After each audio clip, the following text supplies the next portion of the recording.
Hey guys, Harrison here. This is going to be an exciting edition of NoodleWeather. The North American mesoscale model has completely blown up on Monday.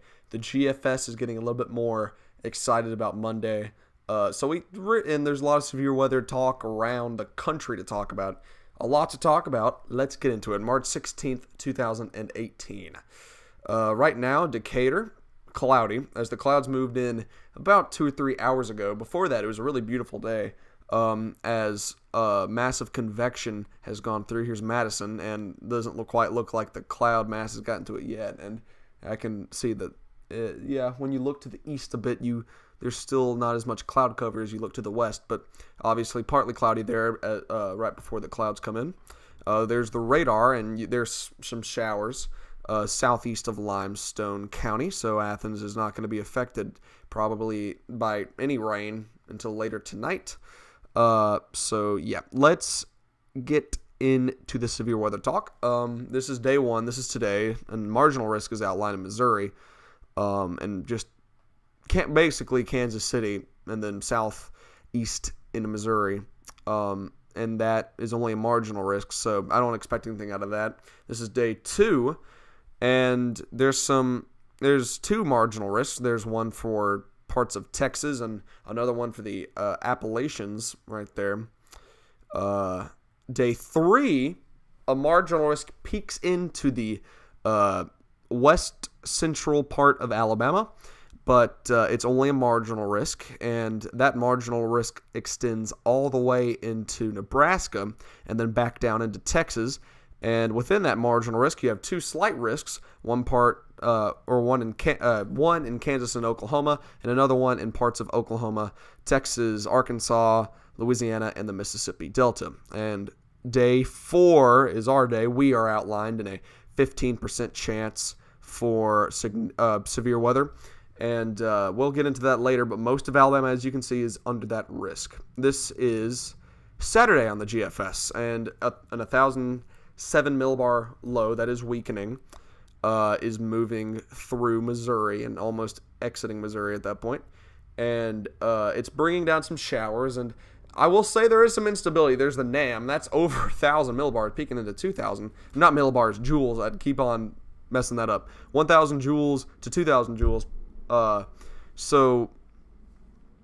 Keep an eye on it. Any storms can be strong tomorrow, but I really do not expect any severe weather tomorrow. And there's a airplane or something going on. Just ignore that. Anyway, this is Sunday afternoon.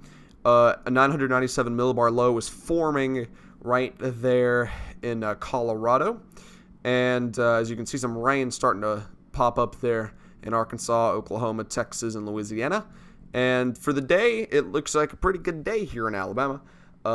It'll be warm. It'll be really just a pleasant overall great day. Here's Monday, though, and there's that rain. It moves through first. The convection looking weaker and weaker every model. But a 993 millibar low is on the Arkansas, Oklahoma, Kansas, and Missouri border, right there on the kind of like the crossroads of all the states. And that is a good look for severe weather.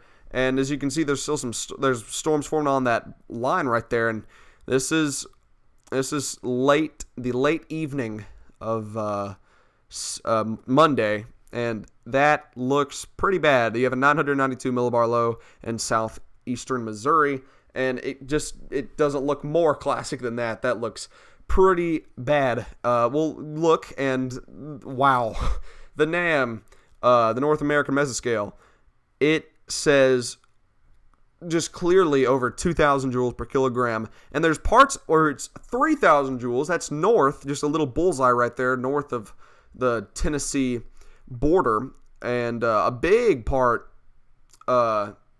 slice of central Alabama is over 3,000 joules per kilogram. And that's pretty sufficient for severe storms. I don't even have to say that, but look at this. This is the big thing right here. This is the supercell composite. At the same time, that is over, 15 or 20? That's 15 to 20 over northwest Alabama. That is crazy, and that looks pretty bad. You look at that, that's a big range for supercells, and that's one more hour later, the supercell composite. And look at that. Over northern Limestone County, northern Madison County, you have, what is that, 30? That is absolutely incredible. And, of course, this probably will change, and it won't be this significant, but right now, the NAM is showing that we really need to pay attention to Monday. This is the significant tornado parameter, and it maxes out in northeastern Alabama. Right there is blue. It gets all the way to 10. I looked at that. That's 12. So, obviously, we need to look and watch Monday, because Monday right now looks kind of bad if you're looking at the NAM. And, of course, the new model runs are going to come in, but I expect some sort of severe weather event on Monday, whether it's weak or it's really strong. We need to watch Monday, pay attention to it, and we'll wait for tomorrow. Tomorrow is where we get a little bit more closer into it, and we can actually start to pinpoint specifics. But day after that, Sunday, is where we can really, really get into it. Anyway, look at this. This is another thing. This is the soundings, where that, I think it was where the 12 significant tornado parameter was. PDS tornado right there. So the NAM is saying, look at the bar. It's all the way to 11. I mean, geez. Okay. So everything at that point, that looks bad. All right. It looks bad. Everything is bad. So we just need to watch this. Right now, I'm not going to say it's going to be really bad. I'm not going to get myself too excited and ready for this, because I just don't know if it's going to be bad or not. And we're a little too far out, but we'll see. We're going to have to watch Monday. Moving on, that system moves out. It's moving up the Appalachians, and the colder air comes in. It's going to be a very windy and cold day on the 20th. And then on Wednesday, look at that. That's at noon, and there's some snow showers coming in here. That'll be pretty interesting. How do you go from severe weather event to snow showers? But yeah, it would be very cold, very windy with some snow showers maybe. But we'll get into that. That's very far away. That's 5 or 6 days away. There's Thursday, still pretty cold, still definitely below average, but overall probably sunny day right there. And then Friday, a new system tries to form in northern Nebraska and southern South Dakota. So yes, thank you guys for watching this edition of Noodle Weather. It's going to be a fun ride. We're already starting off maybe not as slow as I thought we would be to severe weather season. So yeah, I'll see you guys either tomorrow or the next day.